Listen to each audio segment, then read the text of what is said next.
బెంగళూరులో ఓ వ్యక్తి traffic police వేలు కొరికిన సంఘటన వెలుగులోకి వచ్చింది. స్థానిక విల్సన్ గార్డెన్ 10వ క్రాస్ రోడ్డు వద్ద ట్రాఫిక్ పోలీసుల తనిఖీలు చేస్తున్నారు.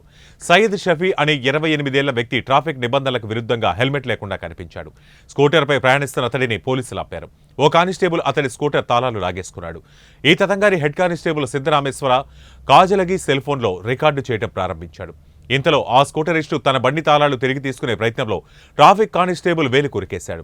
తాను హెల్మెట్ పెట్టుకుని రావడం మర్చిపోయానని, హాస్పిటల్కు వెళ్తున్నారని, తనను ఎందుకు ఆపుతున్నారని షఫీ పోలీసులపై మండిపడ్డాడు. అంతేకాదు, ఈ వ్యవహారాన్ని చిత్రీకరిస్తున్న హెడ్ కానిస్టేబుల్ నుంచి ఫోన్ లాక్కునే ప్రయత్నం చేశాడు. అతని నుంచి పారిపోయేందుకు ప్రయత్నించిన అతన్ని ట్రాఫిక్ పోలీసులు అరెస్టు చేశారు.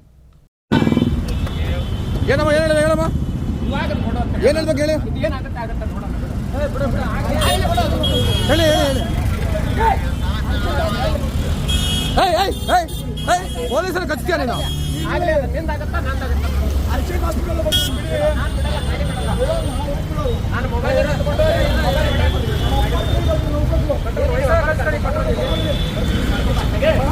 ಏನಕ್ಕೆ ಪೊಲೀಸರಿಗೆ ಏನಕ್ಕೆ ಕಚ್ಚಿದ ಏನಕ್ಕೆ ಕಚ್ಚಿದ್ ನೀನು ಕಚ್ಚಿದ್ದ ಏನಕ್ಕೆ ಪೊಲೀಸರಿಗೆ ಏನಕ್ಕೆ ಕಚ್ಚೋದು ನೀನು ಪೊಲೀಸರಿಗೆ ಏನಕ್ಕೆ ಕಚ್ಚೋದು ಏನು ಹೇಳು ಹೇಳು ಅರ್ಜೆಂಟ್ ಹಾಸ್ಪಿಟಲ್ ಹೋಗ್ತಾ ಇದ್ದೀನಿ ಕಚ್ಚಿದ್ ಏನಕ್ಕೆ ನೀನು ನನ್ಗೆ ಯಾಕೆ ತಗೊಂಡ್ರು ಏನಕ್ಕೆ ನಿನ್ಗೆ ಅವ್ರಿಗೆ ನಿಲ್ಸಕ್ಕೆ ಅದು ಕೆಲಸ ಇದೆ, ಅಧಿಕಾರ ಇದೆ, ಏನ್ ಮಾಡ್ದೆ ನಿಲ್ಸೋ ಅಧಿಕಾರ ಇದೆ.